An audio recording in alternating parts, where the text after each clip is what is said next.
So without further ado, Professor Smiles.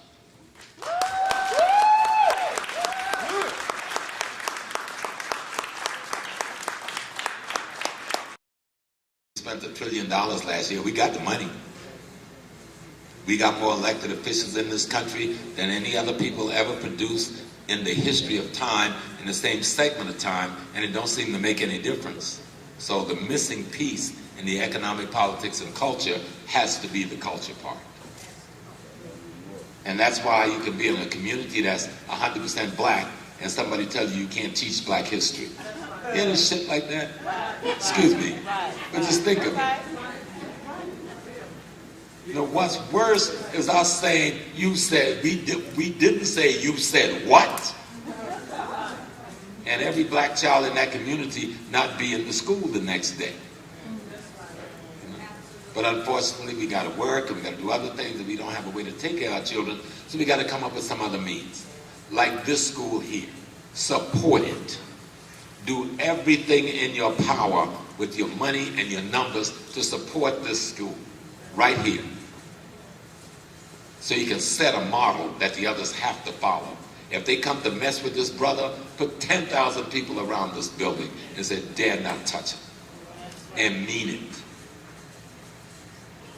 Malcolm said the secret to life is to have no fear. But fear should be your friend. I'll tell you a little thing about fear, because they used to teach us this back in the day. You know, when you're in a martial arts class, they teach you, like, if a car is coming at you, what makes you jump out of its way? What makes you jump out of its way is the adrenaline that fills your muscles as a result of your fear. But if you don't have the knowledge and the skills to jump, that same fear causes paralysis in the same muscles, and you stay in there and you die. So fear can either be your friend or it can be your enemy. It can give you paralysis or it can give you freedom. And that's why Malcolm said the secret to life is to have no fear. What he meant was put fear in context. So what Asa was talking about when he's talking about the culture war, we are in a culture war. They will let you have money, they will give you jobs, they'll give you a college degree, they'll give you all of those things, but they won't teach you about black history. They say, you ain't got no history, that stuff ain't nothing, then teach it to me. Teach me nothing then. Because they know that in that history is who you are going to be. Remember the thing I said? The future is something that you aspire for, it's hopes, it's inspiration, but there's nothing there. The present is coming into being, so nothing is finished or completed for you to model after. Only in the past, only in history. Only in history are you able to get what you need to recreate yourself into what you need to be. And he's keeping us from doing that. So one of the things we need to start doing, and everybody in here can do it, grandparents, parents, aunts, uncles, open your home on Saturday and Sundays for Saturday and Sunday schools. Tutor the children in your family and give with some other neighbors, and y'all go from house to house and tutor each other's children on the weekend. If you don't think there's power in that, start doing it. You'll also have a better relationship with your children, and you'll be able to spiritually teach them how to protect themselves from what's in the streets. You know, love is a very powerful thing, but love isn't a word. It's something that gets demonstrated through action. You know? So start opening Saturday schools, open after schools, open Sunday schools. And for those who go to churches and other places, demand that they let you use those buildings and facilities on the weekends to supplement your children's education. That's right. You got to take that seriously, because this is a war to kill you. I already told you, you are your ancestors. That your children is the best of your genes, the latest version and the highest tech model. Now, if you don't protect them, they'll be killed and you'll die. Even if you're in your grave 50 years, if you haven't prepared for these generations to live, then you've murdered your own generations even before they came. Even before they came.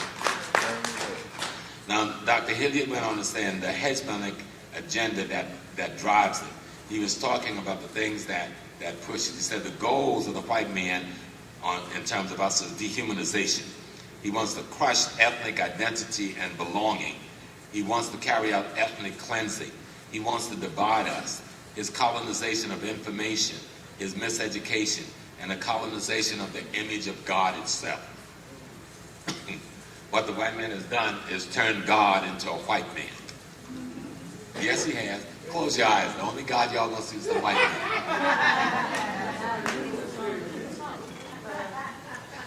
Long as I've been at this, every now and then, I see that same white man. He's still up in my head. I'm fighting him every minute of the day. So if he's still up in my head, I know he's up in your head. But if you know he's there, then you know what to fight. Because that's what he's put there. He's made God in the white man's image. He tells you he's made in God's image. No, he's made God in his image, and you bought it. I used to open lectures by saying, "The hell with Jesus, half the room would leave." 1/3 want to leave now, but y'all be cool. It's gonna be all right. You know, it's gonna be all right. The concept of Christ is not a white man's concept now. Let's back up on it a little bit. The concept is an African concept. You go back to ancient Egypt, ancient Ethiopia, and then you talk about Haru, the hero, or one they call Horus, the son born to Immaculate Conception. My brother in the back from Ethiopia, I was in Ethiopia a few years ago, and I visited the church of Miriam, the old church of Miriam. They have a 6th century painting of the Madonna and Child, black. She's wearing a blue robe with gold trimming, and the child is wearing white with gold trimming. Michelangelo and them don't paint until the 15th century. This mural is 10 foot tall. Only men are allowed in the church of Miriam, and the one that the queen didn't burn down. You know, and we know that there's a New Year celebrated. I think it's the 11th of September. And that New Year is celebrating Osiris, Isis, and Haru. And in it they do the drama of how Isis go and find her husband's body and brings him back to life. This is Ethiopia today. So our history is lost, is right there. But somebody's keeping us from seeing it. Keeping us from loving our brother there and letting him open up so he can love us. See, and then you get how to know each other. People say, you be too romantic about Africa. I think Wade put it best. If you love somebody, what do? You romance them, don't you? That's right. So don't let nobody tell you don't romanticize Africa. I love Africa, and I will romanticize Africa every minute of every day. But Dr. Hill is going, he says, Dr. Hill, you said, provide essential information and resources. And then samples of profound African excellence tradition, meaning our history, our tradition, like reading books like the Hosea, where Dr. Malana has taken excerpts from about 20 or 30 ancient books to show you, or reading papyrus like Papyrus of I. Papyrus of I is where you get the story of dialogue with the soul. And you see where Sigmund Freud got his concept of the human subconscious from, you know. And you can go on. We have so much beautiful literature. He said, rebuild and take control of raising ourselves. Meaning we have to rebirth ourselves with new information. We must raise ourselves up again with knowledge to be African people. He said, the matter of leadership, the indispensable criteria for a leader. A leader identifies with the family and belongs to it. A leader is in continuing dialogue with the family. A leader operates in the interest of the family. A leader moves to advance family priorities. A leader protects and defends the family. A leader is accountable to the family. Without the family, you can't build a nation. You cannot build a nation. The family is the foundation of civilization. Show you how silly the white man flipped us and we didn't get it. Mary, Jesus, and God. They kind of cut old Joseph out of the picture. But if you read the Bible, They said Jesus comes from the house of David. Don't they say that? He's of the line of David and Solomon. Don't they say it? But guess who's related to the blood of Solomon? Not Mary, Joseph. So somebody lied to you then, huh? Because if Jesus is of the line of David and Mary ain't related to David, then it's got to be Joseph's child, huh? But we missed that because we saw it, but we didn't read it because he had read something else into our minds. I'm going to wrap down in a few minutes, then we're going to take a break. Then I'm going to come back because I got a whole bunch of stuff to give y'all, but it'll all be on tape. I'm going to just tell you this one little anecdote piece. And then we come back, we're going to really get into the spirituality piece because that's the piece I really want to break down for you. But Mary Magdalene, my grandmother name was Susan Pigeon Small. They call her Pigeon because she danced a lot. And Mama was a root woman, you know, so I'm the root woman's son. And the one who she really raised close to the breast. But near the time for Mama to go, she told me her real name was Mary Magdalena. But that when her older sister died and drowned, because we lived on the river, she took her sister's name Susan because she didn't want to be called Magdalena because she was a whore and a harlot. So I went and got the Bible, read from cover to cover 2 or 3 times over a year and a half. There's not a single thing in the Bible that called Mary Magdalena a whore or a harlot. What that came from was the attempt to hide the fact that Mary Magdalena was the wife of the character they called Jesus. It's right there in the Bible where he marries this woman. But you haven't seen it because somebody has put something else in your mind. Some people say, Small, I've been going to church for years. Boy, you done told a lie now. No, you got to look at the wedding feast where Jesus brings the wine to the feast. If you read, you'll see that the feast, the people at the wedding party was being served by Mary, Jesus' sister Sarah, and his older brother James. So much for the virgin thing. You know? There could be no wedding because everybody had to wait for Jesus to come.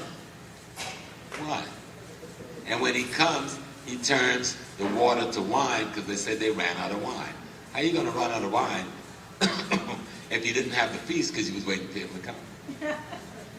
But the Bible, as we are told, is written in allegory and parables. Allegory and parables are the way to tell a story using very little words but covering a large concept, principle, and ideas. In the Hebrew tradition, it is the groom that brings the wine to the wedding. In the Hebrew tradition, it is the family of the groom that serve the wedding party. Everything in that story tells you that Jesus is the one getting married, because you see no other mentioning of who the groom is in that wedding. And the person he got married to is that lady who on that Sunday morning in the parable is at the tomb with his mama when the stone is rolled away. Magdalena. And it was to her he came before he even talked to any disciples. You know, black folks got married in those days, people.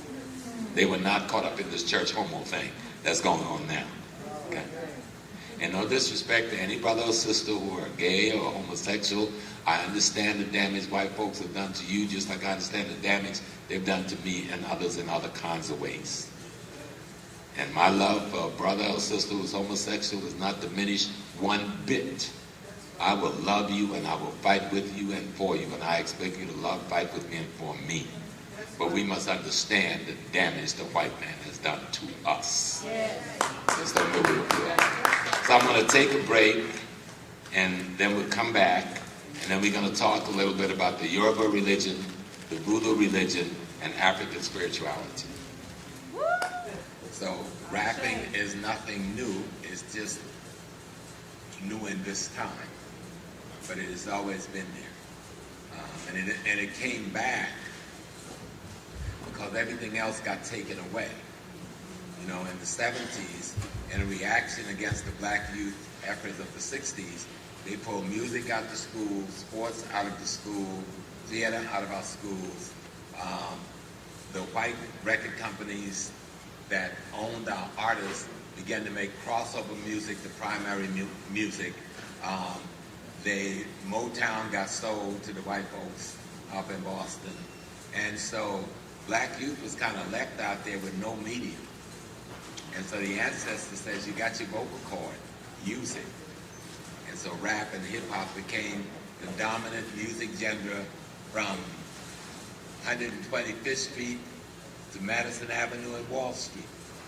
You know, the very people who said that this was foolishness, this was crazy, cannot advertise without using hip hop. You know, so we need to understand that when all else is taken away, God give us to do what we got to do. And so we did. So let me wrap this up so I can then go to the bathroom. I was trying, but y'all small, so y'all wouldn't let me get up.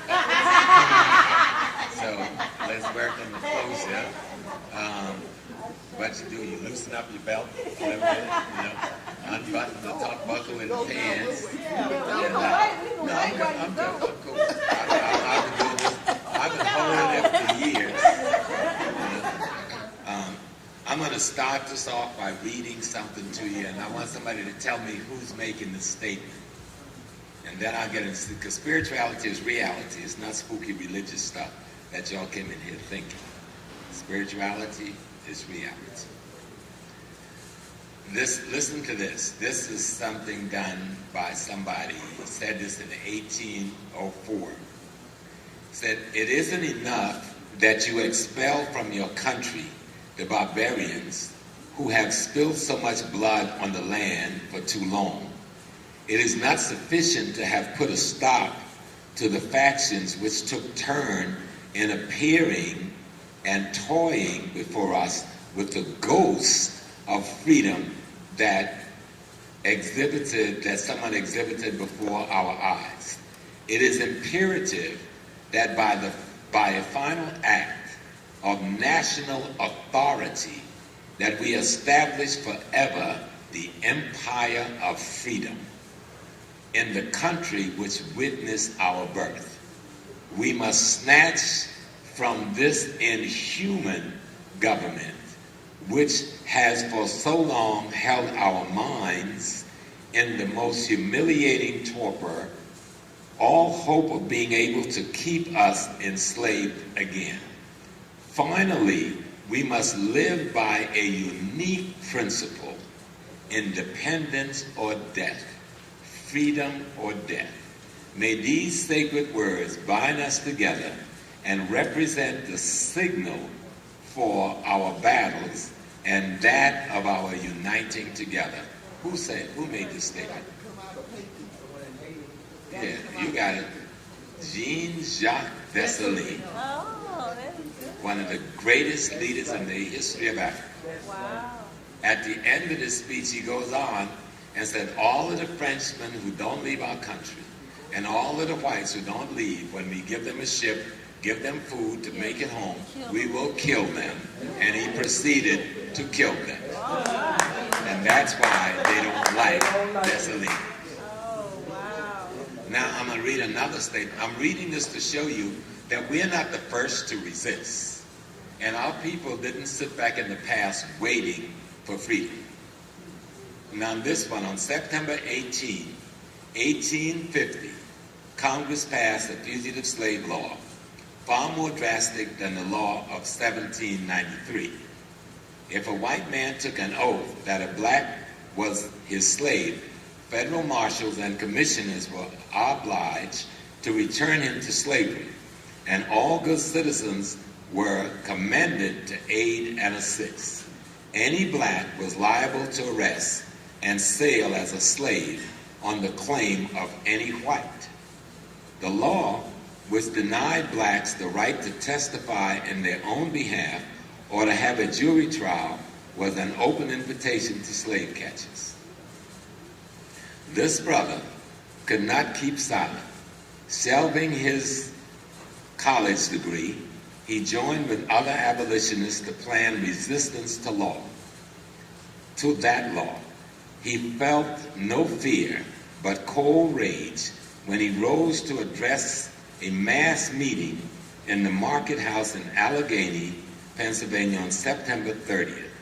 The speaker who preceded him was the mayor of Allegheny. Also, there was the white congressman from the district and prominent citizens, white citizens, who had urged people to petition for the law's repeal. And when he stood up, he thought that the action that the other people were doing was futile. So he states it. To suppose its repeal, meaning the Fugitive Slave Act, is to anticipate the overthrow of the Union. Leaving morality and right out of the question, the Fugitive Slave Law is necessary to the national compact. We must look at facts as they really are, he said.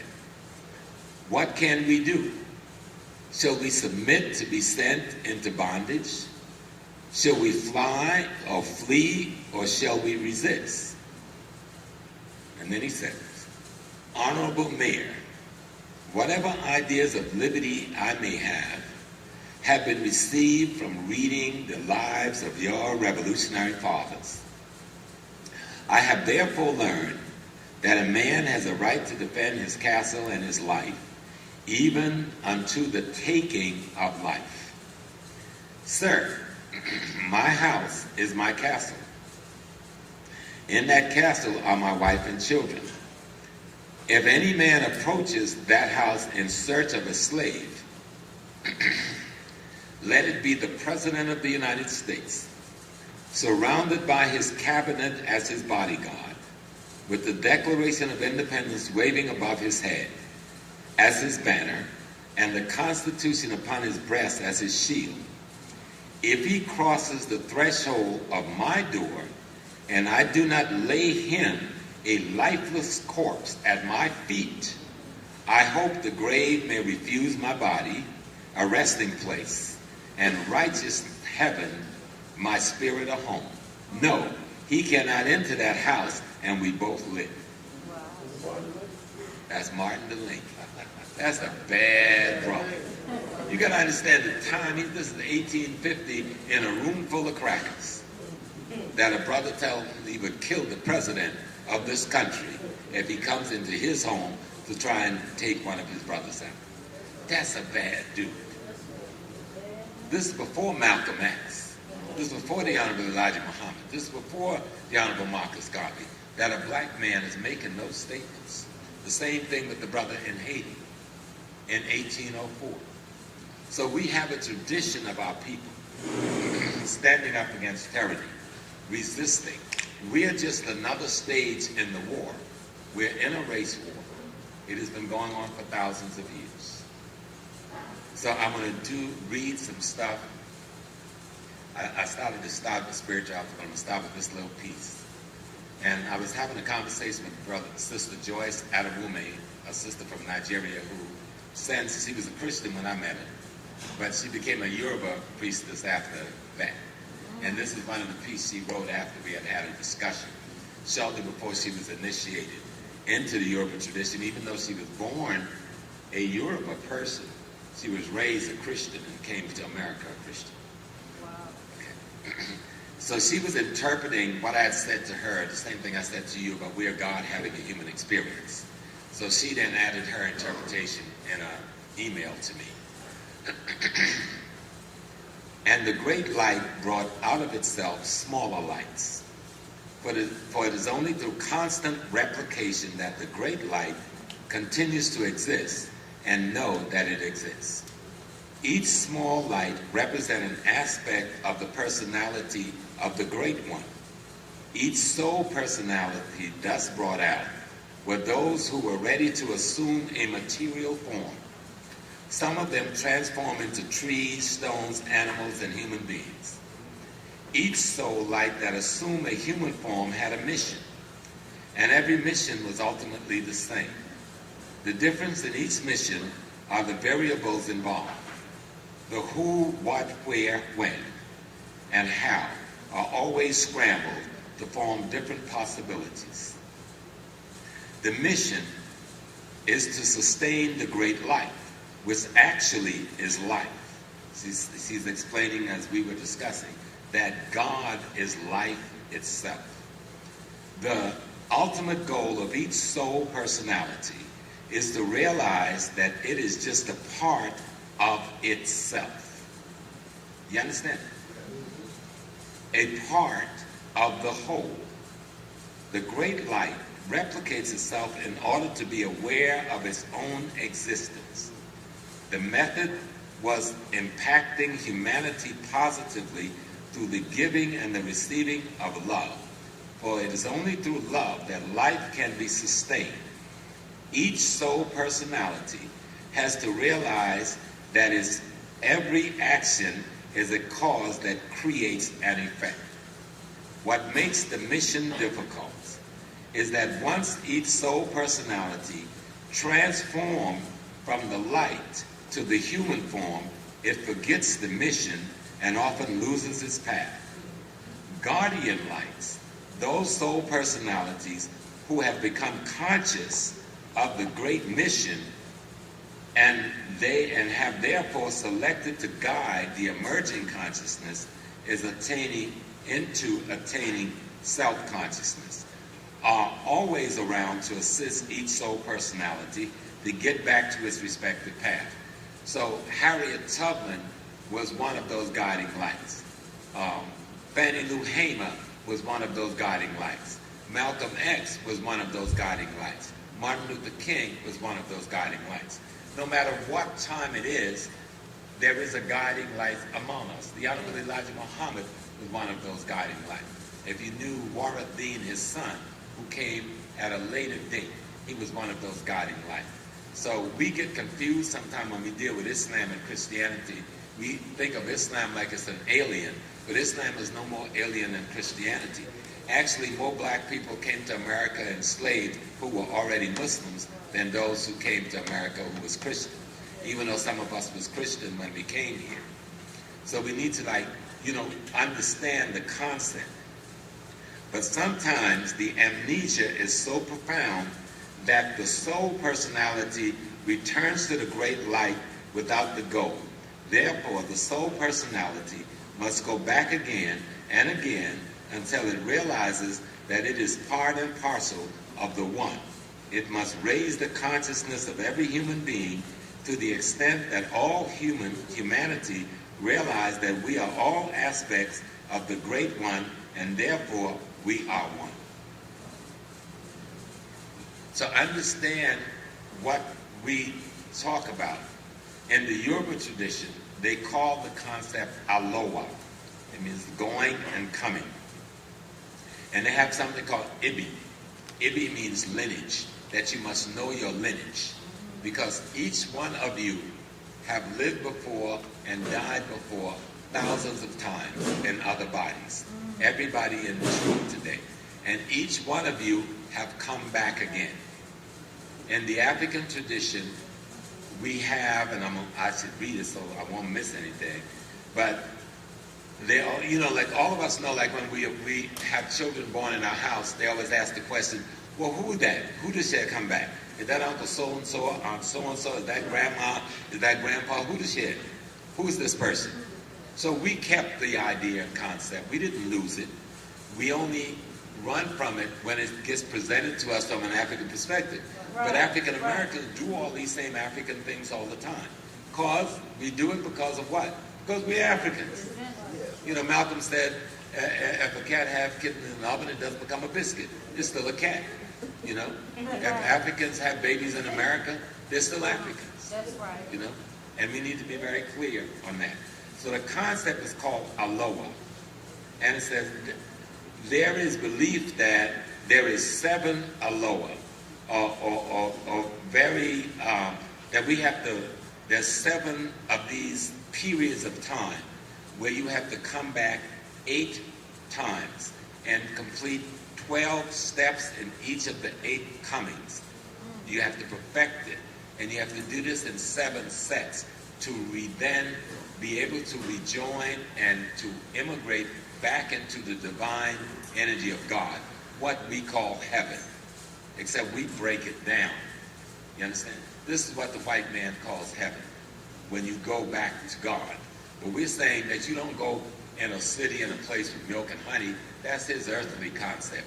you become a part, again, of the very self-same God that you emanated from as an aspect of the self-same God, which you yourself are a part of. You understand? But the journey in coming away, you lose the memory of what it is you came away from, and that's why you must study your history, because that gives you the knowledge of your ascendancy, so you can deliberately get into your descendancy. You understand what I'm saying? Okay. And so Aloha is divided into 8 stages, and then I have it written down there in Yoruba, and you're not going to get that. So let me go with this other piece. In the Yoruba concept of man, you believe that man is made up of body and spirit, and they call the body Ara, and body formed by the divine Orisha Nala, who we call Obatala.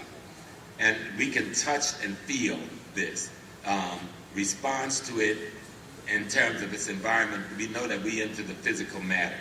And then they have a concept called Ajiji, or Ojiji, which is shadow, which means that we have a constant companion, not the shadow that cast by the light. There's a spiritual shadow that's always with you. And many times you be in places and you think somebody is with you and there's nobody there. There really is somebody there. Your spiritual shadow, the Ojiji, is always with you. And then they have another concept called Imi, which is spirit, which gives life to man and can only be given by God. Imi, the divine element in man, which link him directly to God itself. In the event of death, it returns to God, who is the owner of what we call the Imi, or our spirit. And then he has the Okan, which is the heart soul. The Okan is another spiritual component of man. It is the seat of intelligence. It is a constituent entity in the making up of the human personality. It believes to exist even before the man is born. So, and then there's another one, Ori. When anyone in here initiated in the Yoruba tradition, you know, and they talk about your Ori, or your head, right? But it doesn't mean just your physical head, it means your consciousness. It means your soul. So Ori is the personality soul, the very essence of the personality. It rules, controls, and guides life and the activities of a person. It is the bearer of destiny and fulfills whatever it has come into the world to do. The Ori is the guardian and the protector, closely associated with the Imi, which we talked about earlier, which is the spirit. So when you are born into this world, you have a spirit, and then you have a spirit heart, and then you have a soul. That's different from your body. All of these parts of you is constantly living. And there was sometimes people say it's good to talk about your own experience, but I've had 3 clinical deaths. I've died 3 times, pronounced dead 3 times. So y'all really looking at the dead guy drinking water. And on one of those occasions, I had just returned home from Mecca, and I was very, very sick. And I was living at the home of Malcolm X's sister, Ella. And I died, and the doctor pronounced me dead on the floor in her kitchen. And I hear him, and I was trying to scream and tell this guy, I'm not dead. But everybody in the kitchen is crying. And I'm laying on the floor. And 3 persons get up out of my body. You know? The first person that got up out of me was a silver. He looked just like me. No clothing. He was silver. Perfectly formed. The second person that got up from my body was brown like me. And he was perfectly formed. And the third person that got up was green, and he was malformed. And I was the imam over one of the most powerful mosques in the Muslim community in this country at the time. And when those 3 things got out of me, and Ella was crying, my daughter was crying, Brother Albert, and the doctor was trying to comfort Sister Ella, something spoke to me and told me to do something. And they said, if I do this something, I could come back. And I agreed to do the something. And an explosion went off in my head. I remember my head just like it blew up. And I started moaning. And everybody ran over to the stove where I was laying on the floor, you know. And I was alive because I agreed to do the something. The something is exactly what I do with my life, teach about this African thing. So that's when I realized that those three things, it wasn't, people say, oh, you were just having an illusion. I did not have an illusion. I was not, you know what happens when you sometimes, what do they call that when you go unconscious? No, I was good and dead. And had I not agreed, I would still be good and dead a long time ago. I had another occasion that I died. This was in Egypt, 1987. I had gone over there to do some work with ASCAC. I was then president of ASCAC Eastern Region.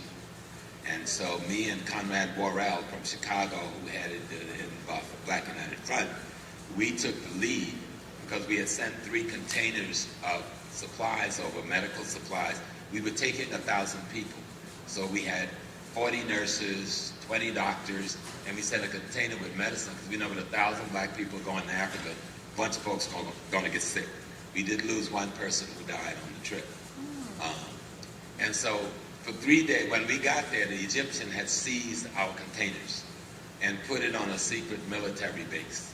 But that was the days when Brother Small was not scared of nothing. Being a Hajj, I have more than one passport. There's a passport with a particular seal and stamp, which when I walk in the Arab world, once I show that the door's open. So I presented my credentials to the people in the military attaché. And they did not know why the big boys took my stuff. So they were following the fact that this is a Haji, he has rights and he has privileges. So I did all the documents and found myself at midnight on a military base in the middle of Cairo, loading my stuff from a warehouse full of soldiers who said nothing to me because me and Conrad and the other brothers, we had this paper. And by the time we get everything out on our truck, loaded, take it to the airport, ship it from Cairo down to Aswan, Conrad went ahead, I stayed back. I came in the next morning, but we had been like 3 days, no sleep, drinking brandy and coffee to stay up, barely eating. And so by the time I got there, I decided to stay at the airport and just take a little nap on the pallets. And I did, but I was dressed like an Arab, so nobody knew the difference, as long as I kept my mouth closed. And I remember a plane landed and woke me up. And some white folks was coming from the plane, and they saw all these other white folks coming from the buses. And the one from the buses says, there's no need to go into Aswan, there's no rooms. Guy said, we booked our hotel. He said, no, there's no rooms anywhere. And the guy said, what do you mean no rooms? He said, there's niggas. There's niggas everywhere. You know, that was the first time that 1,000 black folks, except for Liberia and for Sierra Leone, had returned to Africa at one time. And so we made a big impact. So when I woke up at that point and I go into Aswan, and when I get there, I'm arrested promptly by the Egyptian Central Intelligence people for going on that base the night before. So they had already arrested Conrad and had him in a room. So then they arrested me. The guy come up to me and he says, you're Mr. Small. So I'm just like this Arab guy. And I go like, salam alaikum, yani, no, I'm Hajj Amin. And this guy reached into his suit pocket and pulled out a photograph of me. All right, and said, you come with me. And so we were detained for days, for hours, and just questioned all day into the night. And Dr. Clark and Dr. Ben and Dr. Jeffries and Dr. Hilliard and Dr. J. Carruthers learned that we were being detained, and so they came to our rescue. But it still took hours before we were released, and they wanted the supplies back, which I would not yield on. So we finally gave up the walkie-talkies because they said we were on their military ban. And what the short of this is, after 4 days of not sleeping, not eating, I'm walking into a store to get a cane for a sister that had hurt her ankle, and I reached up for the cane on the wall, and the store disappeared. So I kind of shook my head, and I look around at the brother. I had a security brother with me, Brother Michael from the Sons of Africa, and I reached for the cane again, and everything disappeared. All I saw was clouds and sky. So I said, Michael, I'm sick. You know, I used to be in the Navy, so I was confused. So I said, take me back to the ship. And he's laughing. He thinks I'm joking or something. And I probably didn't look sick. So I said, Michael, I'm sick. Take me back to the ship. And so he kept laughing, so I walked out of the store, and all I remember is this little red Volkswagen coming down on me as I'm falling in the street. But a brother named Tony from Fort Lauderdale just dove and took me on out of the street onto the sidewalk, and I guess I went out from there. And I remember melting, and this is deep, melting into light, my body melting into light. And I first melted into blue light, and then the blue light went through a passageway into a sea and an ocean of a beautiful, shining light. But all that was left was my hand through a hole, and my wife and daughter wouldn't let go. Wow.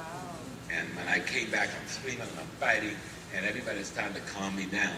They didn't have any smelling salts, so they was using perfume. And I was on a bench. They had laid me on a bench in front of a perfume store. But those kinds of things happen to people. When I used to hear those kinds of things, I thought people were making that stuff up. It's real. You know? There was another occasion when I was initiated in the Yoruba tradition. You know, like in the Masonic Lodge, part of your initiation is a symbolic death. You're supposed to be the great Hiram Abit, the great builder, but you are accosted by 3 vandals and you're killed and you're put into a shallow grave. So he has to simulate and undergo this death process and then a rebirth into a new life, seeking light and knowledge. And so, and that's a ritual. But when I was initiated in the Yoruba tradition, and I was in this hut in the woods for days, and one day a force came in, a wind, and made me dance, got me up off the floor, and I'm dancing, and I remember bumping my shin on a bench or something, and somebody said, you didn't have a name, then they took away your name. I was just had a number 1. So he said, number 1, you okay, you need some water? And I said, yes, and I remember the glass hitting my lips, and the next thing, I was not blind, I'd been blindfolded for like 7 days, and fasting, you know, just eating crackers to keep your electrolyte balance. Electrolyte is what happens when you don't get enough salt and stuff in your system. And so, they told me later I was gone for 15 minutes. That's a long time. That's why my brain is a little scrambled. But they said, and my spiritual mother was a nurse. So she knew what the deal was. But I was gone, and they brought me back. And I remember it took, you know, there are forces in nature. Orisha simply means forces in nature, right? And people who got the skill and the science know how to manipulate the force. And so the force that came to save me was the Orisha that's known as Shakpana, Babaluaye. And I remember when I realized myself, my head was between Ia's breasts, and she was rubbing some medicine into my head, and somebody was anointing both of my arms, different priestesses, and anointing my feet. And she was possessed by Babaluaye, and I remember her saying, I told y'all, this is my son. I told you 2 weeks ago, prepare the tray of medicine, and you didn't listen to me, but I can take him and I can bring him back. You know? And they took me, and they brought me back. You know? And anyone who's been initiated, you know that you take an oath. There's some things I can't tell you, there's some things I can tell you, but you have to take an oath at the end of the process, and the part of that oath is serving for life your people. You know? Your priest ain't just somebody that preaches. There's more to it than that. That's right. You know? And so that process, having gone through those processes, taught me a lot of things about life. And so the process of initiation, and I'm going to read to you what initiation means. That initiation is something that everybody goes through, whether you know it or not. The experiences you have in your life, many of those experiences are initiation process happening to you. You're not aware, because you're not culturally literate, that God and the ancestors is processing you, and you don't know it's being done. Most of you in this room have been initiated in some way or another. That's why you are here and not someplace else. That's why you've been doing what you've been doing all these years, because you were initiated by the Spirit itself. Let me just read my little definition. Africans possess many basic cultural connections that extend beyond individual tribal distinctions. that if you go all over Africa, you'll see a similarity in socialization practice. That's how you get your values, interests, and principles, and the different kinds of cultural things that go on in the community. We have similar rituals. We have similar perception of community. We have similar perception of ancestors, similar perception of God. One of the fundamental elements of African socialization is the process of initiation. To be initiated is to be ready to accept responsibility both as a mature human being and as a powerful spiritual being. It is to study fundamental principles that transfer life and its power, a way to have access to the most powerful medicine available to human beings, self-healing power. Self-healing power is the most powerful medicine available to human beings. To be initiated is to acquire the highest knowledge that the community experience has accumulated through time and space. That's why you must study your lineage and your history and know your ancestors, because it is that body of knowledge that gives you the power that you need to do the things you have to do. It is to have one's eyes open, to have the power to see, feel, touch, hear, and taste that the ordinary way of life does not allow us to see. To walk on the path of mastering knowledge in life. It is learning to see the past in order to predict the future. It is feeling and holding tightly the past segment of your biogenetic rope in his or her hands to ensure its linkage to the future. It is to enter into a process of learning, to grow to the full understanding of principles of life and living. To be initiated is to join the circle of masters and become oneself a doer and not just a believer. You know, the purpose of ritual is to teach you how to become God again in your behavior and to use that behavior to form the character that would allow you to change the world that you live in. And we are so afraid that we don't want to change the world that we live in because we are afraid of the responsibility it puts on us. That's right. You know, change makes you responsible. That's right. You know, so let me just read this definition that I put together on spirituality. Spirituality is a systematic understanding of our relationship to the Creator and to creation, deriving from our ancestors' observations, examination, contemplation, and study of the universe, their immediate environment, and ecology. Spirituality is the process and method used for staying in harmony with all that exists. Spirituality, in the final analysis, is the resulting condition, ideas, habits, practices, principles, concepts, and rituals that inform the culture that instructs the society a people build. Spirituality, in other words, is your being consciousness and cognizant of your reality. Soul is that which exists when material or physical matter is possessed by spirit.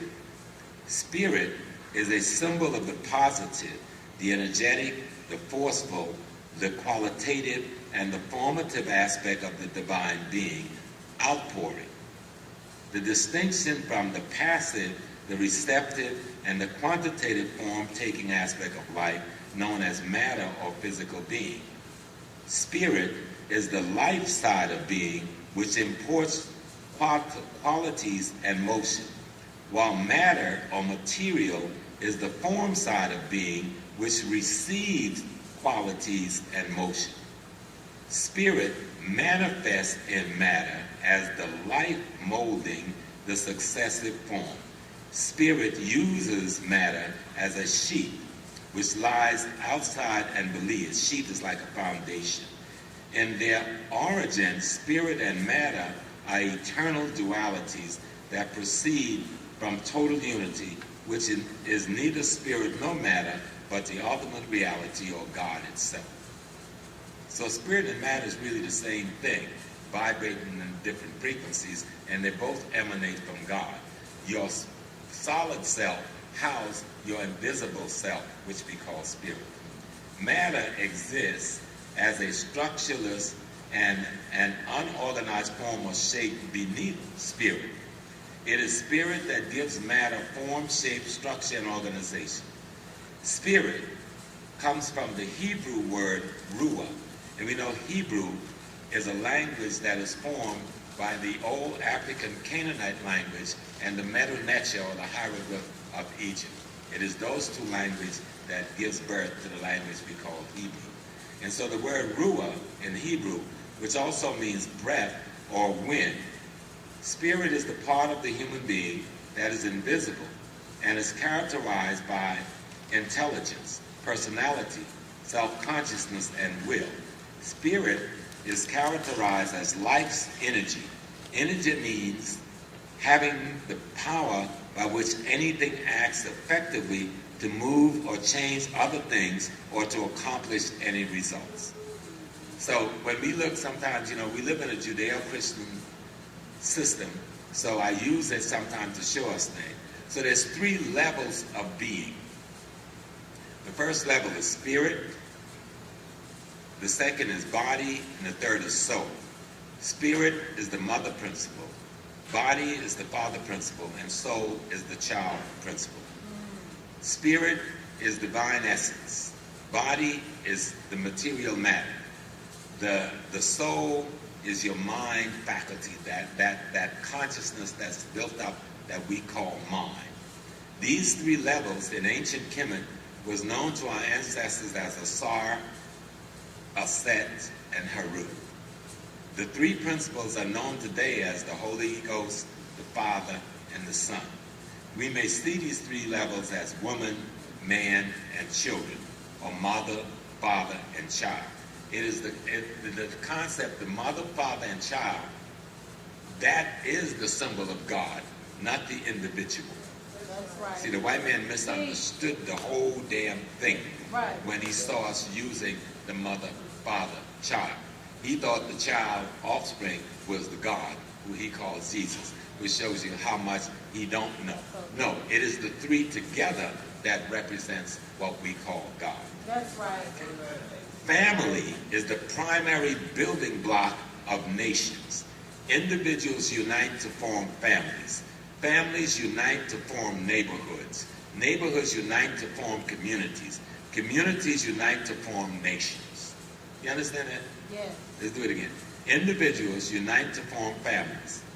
Families unite to form neighborhoods. Neighborhoods unite to form communities. Communities unite to form nations.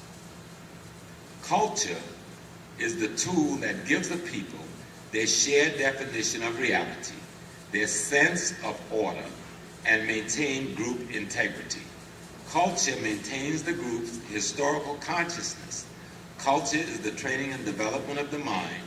Culture is the refinement of tasks, tastes, and manners acquired by such training.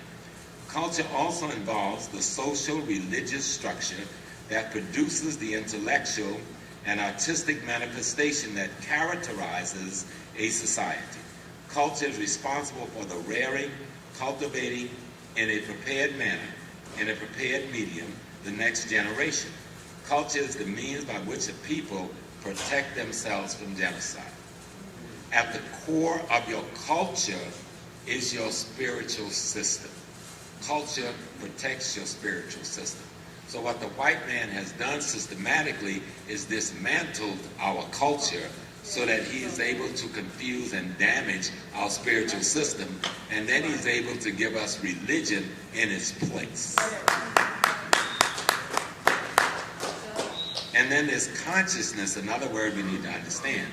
Consciousness is recognizing the existent truth or fact of something, being aware of the very instant that you're in, being aware of how you affect the human, social, political, economic, cultural, and natural ecology you are part of and how it affects you. Consciousness is being aware of how these variables affects your ancestors and your ancestors' interpretation of that experience. Consciousness is being informed and instructed by your group's peculiar culture on how to view the rest of reality. Now, religion, the thing that got us all bamboozled. Religion comes from a Greek word, means the word that's re, to go back or to do over. That's what re means. And ligio, to bind. So religion means to bind back. So what you should be using the religion, which is a methodology or a pathway to knowing the divine, you should be using it to bind you back to your ancestors' wisdom. But the religions we use bind us back to our enemies' ancestors' way. And thus our enemies' ancestors have been about killing us, so we've become about killing us. Because we are. That makes sense to me. That makes sense. A religious system should bind a person or people back to wisdom, worldview, or culture of ancestors should bring about a belief binding the spiritual nature of a person or a group to a supernatural or divine being, as involving a feeling of dependency and responsibility. Together, the feeling and practice which naturally flow from such a belief, religion includes worship or the reverence of a human spirit for the divine seeking outward expression. The divine, as I read the piece in the beginning about the light, creating smaller lights, because the greater light recognizes itself when it looks at itself. When God, what we call God, looks at itself, it looks at us. We are a reflection of it, and it is a reflection of us. And so all religious system involves worship, devotion, and a set of principles, qualities, and deals with character, with attributes, with ethics, with morals, with ideas, with knowledge, with knowing. You understand the concept of being wise, of wisdom, of prudence, of intelligence, of concept, of philosophy. And I have a definition for all of those, but I'm not going to read all those definitions to you. And we need to understand our worldview. You know, the world, the planet, Earth, the universe, the Earth together with its inhabitants, the totality of things that exist. We need to understand what civilization means, what neighborhood means. Neighborhood, and this helps us in our most practical way. Excuse me, this definition. And this is what most of us call communities, and we make a mistake. Neighborhood, the people in a district, town, or city, or in an area planned as a unit with its own shop, service, and amenities. Persons or things situated near or relatively near to one another. They usually speak the same language, have the same religion, and generally have the same culture, but they do not own the land or the business where they live. That's a neighborhood. Now, a community is all of those things, but they own the businesses and the land where they live. I see. You understand the difference? Yes. Okay. And it takes communities to make nations, but it takes neighborhoods to make communities. It takes families to make neighborhoods, and it takes quality individuals to build families. Wow. Y'all got it? Yes. You know, that's what we're supposed to be about. Not the illusion, the grand illusion of just praying to these omnipotent, omnipresent ideas as though they're going to come down and do something for us. God has given everything you need to do, everything you need to do for yourself. You just got to become aware of what you've been given. And what you've been given is all of the essence of God itself. You just got to put it to work for yourself. That's right. So I hope that leaves you with something. Remember, it's on the tape. So you buy the tape, and then you can take your time looking at this. Another way I express spirit is that spirit is a symbol of the positive, the energetic, and the forceful, and the qualities and so of a human being that we all have. And so I'm not going to even go into that. But this, I was dealing with Baba. Y'all know who Baba Fukiai is? Wow. I am a seed of the seed within a seed of the seed. Wow. But get the tape and take the time and listen to it, and then it'll play out. Remember, Sister Small was probably my cousin. You are a seed of your mother and father who was the seed, of 4 people who were your grandparents who were the seed, of 8 people who were your great-grandparents who were the seed, of 16 people who were your great-great-grandparents who were the seed, of 32 people of your great-great-great-grandparents who were the seed, of 64 people of your great-great-great-great-great-grandparents. Do you get it? Yes. That seed goes back to God itself, and the first seed became the human being, the first woman, that produced everything else. Y'all got it? I got it, cuz. I got it. White folks confused, they didn't got into this Adam and Eve foolishness, trying to make a metaphor, and he didn't understand what the metaphor was talking about. But it fit his shallow mind, because his mind wasn't deep enough That's right. to comprehend what we had written. We didn't write a book named the Bible, though many people who wrote the Bible was black, because it was written at a time when Rome ruled, and Constantine called a conference to try and come up with a way to conquer the masses of black people in the Mediterranean basin. And they came up with Christianity as we know it and the Bible. The Bible is a compilation of a bunch of material taken from African literature. They started out with 130 plus Gospels and end up with 3. What happened to the 130 some others? Right. It didn't fit what they wanted to do, so they threw it in a pile. And that pile is called, in the Greek word, apocrypha, which means the hidden library. Why are you going to hide it? You all understand what I'm saying? Yeah. People bamboozled you. There's a guy named Wycliffe who wanted to write a Bible that wasn't translated from Latin. He wanted to go back to the Hebrew and try to gather some true knowledge. And so he wrote a Bible, and when King James and them found out what he was doing, they tracked him down all around the world and sent him on his best friend to Russia to set him up, and they murdered him. Wow. And they tried to burn all of the Bibles that he wrote to come out in the end producing what you know as the King James Bible. Wow. But a lot of the other stuff did come to light over the years. But you have to learn to study and do research so nobody takes away what God has given you. Power is the ability to define your reality and have everybody else accept your definition of your reality as the only definition that defines you. Wow. If you don't do that, That's powerful, brother. then you're a slave to any and everybody else. That's right. And spirituality is simply reality when you are conscious of it and you comprehend it. Yeah. Because nothing exists but matter and energy. In between me and you, it looks like there's something called space. But there's billions of bacteria living, getting married, having children in this space, so tiny we can't see them.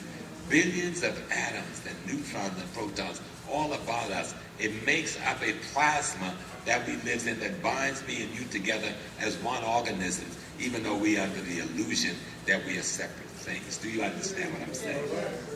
Y'all really understand me? Y'all got it? We are one. But we have had our knowledge of that scrambled, so we no longer realize our oneness. African spirituality returned to a way of knowing the nature of the God and the goddess within and without us. African spirituality is about being. Being means the essential nature of a thing. African spirituality is about becoming, to undergo development that is appropriate. African spirituality is about belonging, to be a part of something, to have a place. African spirituality is about beginning, the start point in space and time, action, foundation, inception, initiation, opening, origin, the source, and the conception. Spirituality develops in one when there is foresight. Foresight is the ability to create goals for their future. Insight, the ability to know our present condition. And hindsight, the ability to learn from our past. Wow. We would then be able to gain a true understanding of the past, the present, and the future. We would then be able to realize the need to imitate the Creator and creation. We would begin to gain control over our destiny and begin to define our own reality. We then will be able to become a force for a God creative and productive in our own lives and in the world. How do we begin the journey towards advancing our African spiritual development? We must first be informed and instructed by our ancestors. What do I mean by that? We must study our history and the history of our ancestors, starting with the earliest records available. We must gain an understanding of those cultural institutions put in place to transmit knowledge for group survival by our ancestors. We must begin to imitate, emulate, master, and innovate on these institutions and bodies of knowledge. Dr. John Henry Clark said, and that's one of our great master teachers, that history tells you where you have been in order to tell you where you are and what you are. But most importantly, history tells you where you still must go and what you still must be. Quoting Dr. Clark again on the usefulness of the legacy of our ancestors, which we call history, he says, history is the clock people use to tell their historical, cultural, and political time of day. When you know your political and cultural time of day, you are indeed advancing African consciousness towards achieving true African liberation. The primary reason African peoples are facing the dilemma or not knowing or having an African spiritual system that derived from the indigenous African cultural tradition to guide their daily lives is the consequence of and the result from more than 3,000 years of a cultural war waged against African peoples, minds, and institutions by particularly the European and their partners, the Asians. This cultural war has taken the form of military invasion and occupation of our land, physical oppression, economic imperialism and economic terrorism, cultural imperialism, spiritual dominance and confusion, linguistic imperialism, negative social manipulation, falsification of African consciousness. As a result of these and other forms of oppression, we have no global strategy or even local strategy for the upliftment of our race. We have no collective aim, no structures or socialization, the masses of our people, children, towards African consciousness, or to move our people and children towards African consciousness. The structure for communicating the bodies of knowledge left to us by our ancestors to our masses, we have not begun to build the kinds of institutions that would allow us to move that body of knowledge to work for our best interests. And I'm going to conclude by just covering this little piece. The modes of oppression have forced African people into and left them with a sense of insecurity, a sense of hopelessness, group social disintegration, a lack of group consciousness, a sense of displacement, individual and group uncertainty. Much of this has been achieved through cultural terrorism against African people. How do we begin to recover and ultimately restore a healthy African spiritual system for ourselves and our future generations? We must begin by studying and getting to know African history. The reason for knowing history is to obtain the glue to bind the bits and pieces of our scattered and fractured self back together again, so we can have a clear and a realistic blueprint to work from in building our future based on African indigenous model. Knowing our history will allow us to discover the philosophical and the psycho-spiritual approaches, methods, and techniques used by our ancients and our most recent ancestors in constructing their civilization.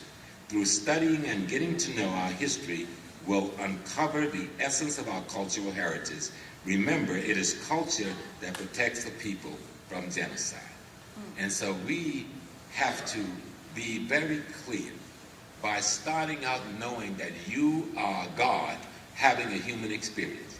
And I know some of you are so scared of it with all the nationalism you say you got. But if you get up in the morning and look in that mirror in your birthday suit and say, "Good morning, God. How are you today? What do we have planned for ourselves?" You know? And then work out your plan and go and work it in the world. There should be no other God for me before me. But you have to really know it. You have to really trust all those people whose seed you are. You see that oak tree? And that big old tree is contained in that tiny little seed. That big old massive redwood tree is contained in a tiny little seed. You are the tiny little seed that contains the entire universe. African culture is simply a methodology for explaining to you the reality of your being the universe itself. You understand what I'm saying? We get the light from the sun. You know, we eat collard greens, we got iron, we eat carrots, we get beta-carotene, we eat fish, we get another type of protein. But they get all that stuff from sucking the radiation in and breaking it down so we could use it. You understand? So when in voodoo, when they call the tree their friend or the river their mother, they ain't joking. That's real. But you have to accept and understand that life is every and all things at once to understand the reality of it. So I hope I've given you some sense. There's just so much. I could actually sit and talk to you about this for the next 2 years and not really repeat very much, you know.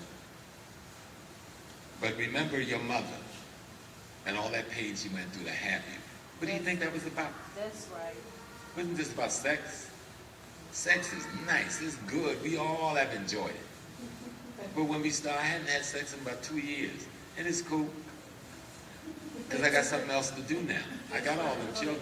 I got something else to do.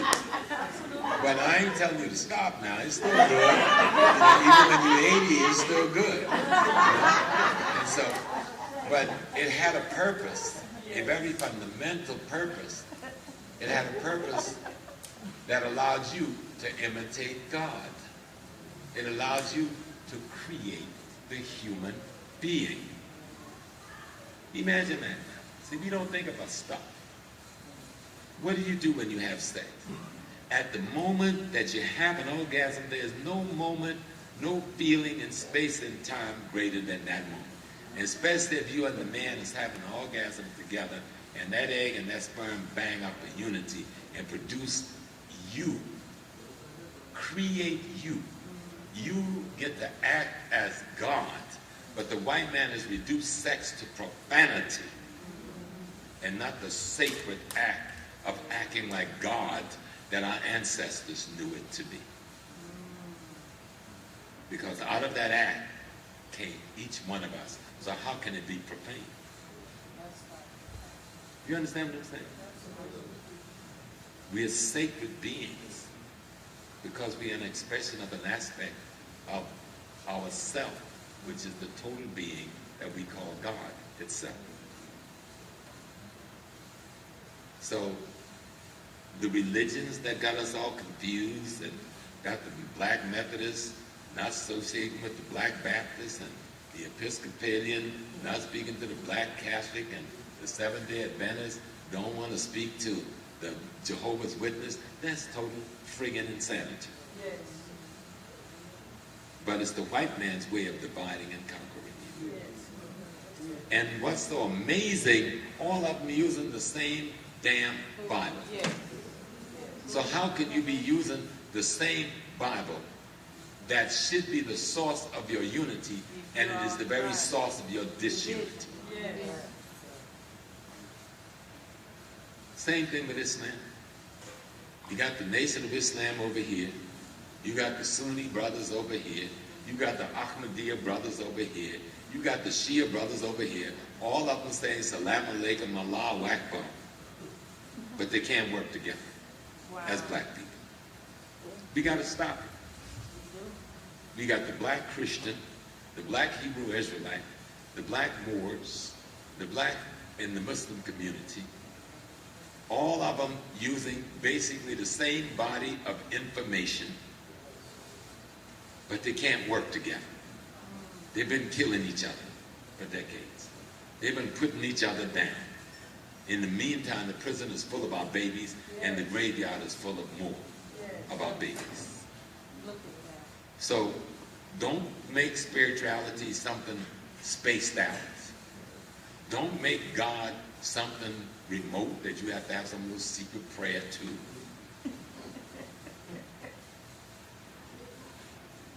And while you're doing all this gardening and praying and religion, 2 million of our boys and girls in the penitentiary, another 5 million on probation or parole, millions on drugs, millions of our husbands are alcoholic, millions of our male are permanently unemployed and will never be able to find work. Millions more of our youth are unemployed into the 40 and 50 percentile. We live in a community where we're 99% and we can't control the damn politics of it. Got a handful of little crackers that own a few businesses that we spend our money with running our big political life. We have to stop it. Dessalines said, freedom or death? That's right. Freedom or death? Who the hell want to live not free? That's right. Not me. I am free. I got 2 pairs of shoes. They both hurt my feet, but I'm cool. And my daughter bought them and sent it through the mail. Daddy, you need some shoes. You know, I got 1 suit, pinstripe. Even the stripes is faded. But I got, you know, it's clean though. You gotta see me, I'll be choked up, but I put it on. My little gray tie and shit. I don't need 20 suits, 50 sneakers, and 100 shoes. That's insanity. I need my mind. I need to walk in here, and I need to love you. I saw my sister today. We ain't seen each other since been yonder. But she had a gift in her heart to give to me, and I hope I gave her a gift in return. You know, when I was selling my tapes, I was selling some tapes, but I sold all of them half price, 1/3 off, and gave some away. Because that's cool. Whatever I do, that's going to come back. I ain't even worried about it. You know what I'm saying? I have traveled to Africa with $10 in my pocket. But nobody knew it. You know, God's brother small. I knew when I got to the hotel I was going to eat, and I knew I had family who was going to feed me and give me a place to sleep. You know, Brother John, no, I couldn't even call my wife because my phone cut off because I couldn't pay the bill. That's all right. I had to use the, but that's cool. She been with me 45 years. Hell, if she don't know I'm saved by now, she need to be with somebody else. You know, you should know me well enough to know that my man coming back home. I tell you when I leave, I'm coming back home. You know I'm coming back home. Be cool. You know? See, I know people who left when they wanted to. I had an uncle, then I'm ending, Brother James. Uncle Snowy was 96. That's my mama's last brother. He died 2 years ago, this coming September. So I went to see him 2 years ago. I was at the family reunion in Jacksonville, so I said, let me ride on up to Georgetown to see Uncle, because he couldn't come to the family reunion. He out there in the yard with a BB gun, shooting these cats who's chasing this chicken. So I said, what are you doing? He don't know that cat keep killing my video there. So he got him with a BB gun. That was good, 96 years old. And we had a good time talking and walking around the yard. I went back to New York, and about 3 weeks later, his daughter called and says, Uncle James, Daddy wanted to talk to you. So he called me, he called me like, you know, when you grow up in the South, well, all your family come from the South. You know, he called me honey, sweetheart, and things like that. This is my uncle. He loved me, you know. He said, honey, I want you to come home. I said, why? I just left there. He said, I'm getting ready to go, and I want you to be with me. I said, oh, stop talking. He said, no, I'm tired. He said, I'm going. So I was talking to your mother. That's my mother, his sister, who was an ancestor. And I want to be with them now. So he said, would you come? I said, yes. I jumped on a plane and flew home. And he lived about a week. Every day we talk, we sat there. He said, don't take me to no doctor. I don't want to go to no hospital. I don't want to eat now. Don't be forcing me to eat. You know, we can eat a little watermelon and drink a little water and stuff. And that final day, he had a piece of watermelon, he had some water. And he told me to go. We come from our family, part of them come from a place we call the Freewood. The Freewood was the name for the maroon communities in America. In the Caribbean, they call maroon communities. But in the South, they call it Freewood. That's where the free niggas live. They lived back up in the woods. White folks didn't go up in there until lately. And we had run away from slavery, so he knew he couldn't come back there. So I went. I hadn't been in the Freewood in 40-something years. So I didn't remember, you know, my memory was there, but everything has changed. People got subdivisions, housing projects, high schools, where the old church used to be in the cotton field, all that was gone. People got homes all over there now. But I drove around all day, and I got back to the house by 9 at night, and I told him I went with the ancestors, and they said everything is all right. You come on home. He just smiled. He was sucking a lollipop, a Tootsie Roll pop. And he sucking his Tootsie Roll pop, and he was smiling. And then he went to sleep about 11, and I walked over to my sister's house, and they called about 2 a.m. and said, we can't wake him up. And he just left. Wow. That's the way to go home. Yeah, that's right. My mom left the same way. She told sent everybody to the store, you go get me this, you go get me that. 50 minutes, they come back. She was in her mother's rocking chair, and she's gone in the house she was born in. And my grandma left the same way. You know, she told me I went home, she said, for Mother's Day. I was speaking in South Carolina for Lisabel Middleton. And Lisabel realized I spoke on Saturday and I was supposed to speak on Sunday. And he said, Small, ain't you from Georgetown? I said, yeah, we were in Columbia, South Carolina. He said, man, tomorrow's Mother's Day. Go see your mama. I said, no, man, I made a commitment. He said, no, I'm canceling the lecture. Go see your mama.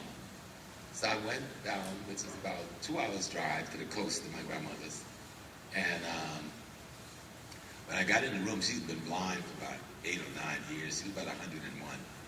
So she saw my child home. And my mother was already there. Mom never missed the Mother's Day being with her mother. And so my grandma told everybody to leave the room. On the first, the shocker came. We were looking at a picture of my sister who was an ancestor. And then she said, bring me that picture here.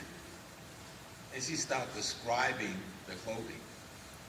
And we all sitting there like, no, she blind. But she said, you know, I made that gingham skirt from the feed bag. You know, you got the feed for the cows. She washed those bags, and then she made the skirt for my sister. And then she said, I crocheted that sweater she wearing there. See, that blue sweater right there. And we like, she blind. And then she told everybody to leave the room. She had to talk to me. And she said, I'm going. I said, where you going?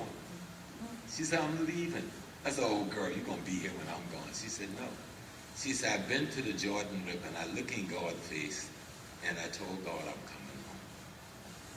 And in about a month, she was gone.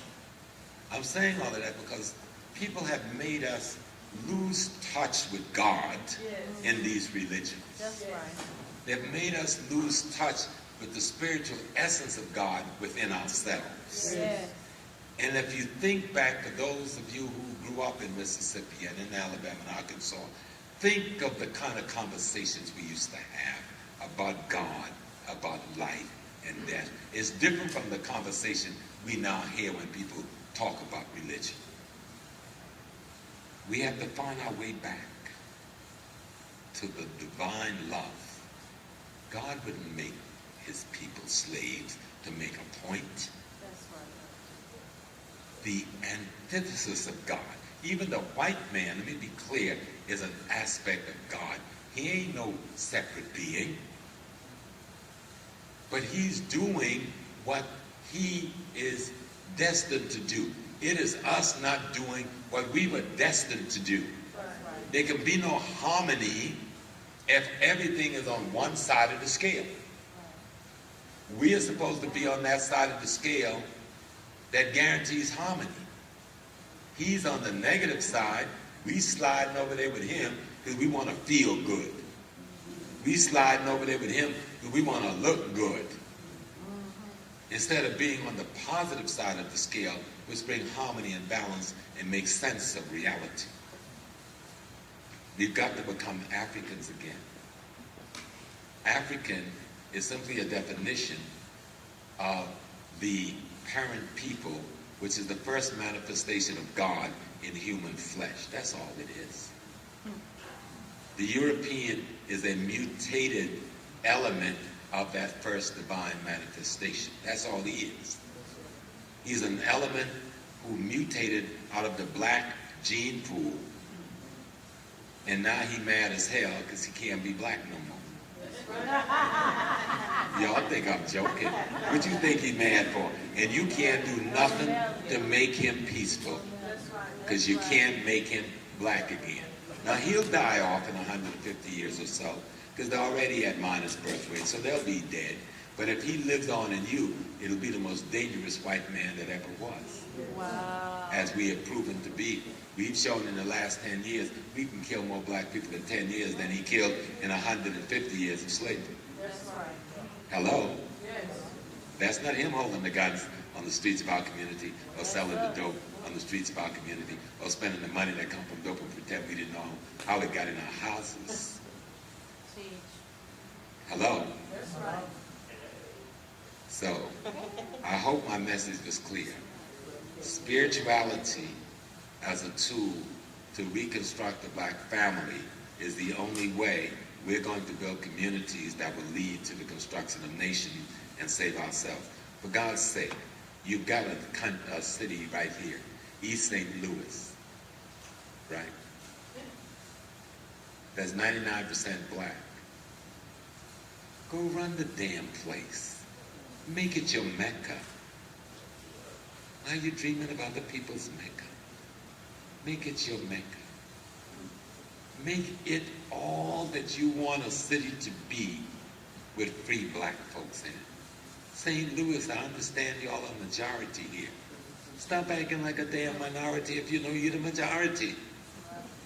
Stop letting these people play with your lives. And think you can just get along by going to a seance on Sunday you call church, and Friday to a mosque, and pretend you're getting psychological relief from your oppression, when all you're doing is making yourself more depressed. So,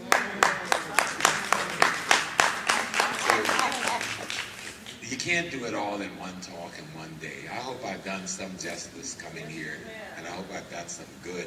But I so feel good feeling your love, and I just have enjoyed myself in the 24 hours that I've been in town. You know, from the time Brother John was looking for me in my suitcase, we spent an hour yesterday at the airport, to now. I like to be immersed in my people. It's the most beautiful thing in the world. If I was to die right now with you, I'm fine with it. That's right. It's cool. It's good. You'll be back. Love Right. you. You'll be I back. love you. I love you. Thank I you. love you very too. much.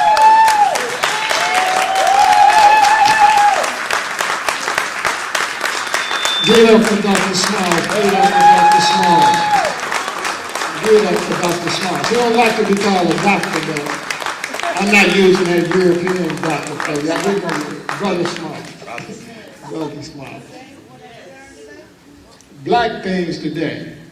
And ain't nobody here. What do they do that? What have we learned today? We've learned black things today. Yes, ma'am. What have we learned today? African things today. What have we learned today? We've learned African things today. Got anybody to do the They can say it now, they can speak.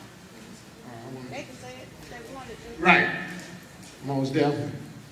We got to do the Brother James, What's it? Brother James, let me just, Right. Brother Yes, James, sir. let me just tell the people one thing. One, I'm doing this very beautiful tour to Africa, which I do every year with Lenny Jeffries for Panafest. Last week in July, the first week in August. If you want to hang out, call Brother James. But the other thing is, in Ghana, like Nana, me and Dr. Jeffries and 60 other brothers and sisters pooled our little monies and bought a 30-room hotel with a large conference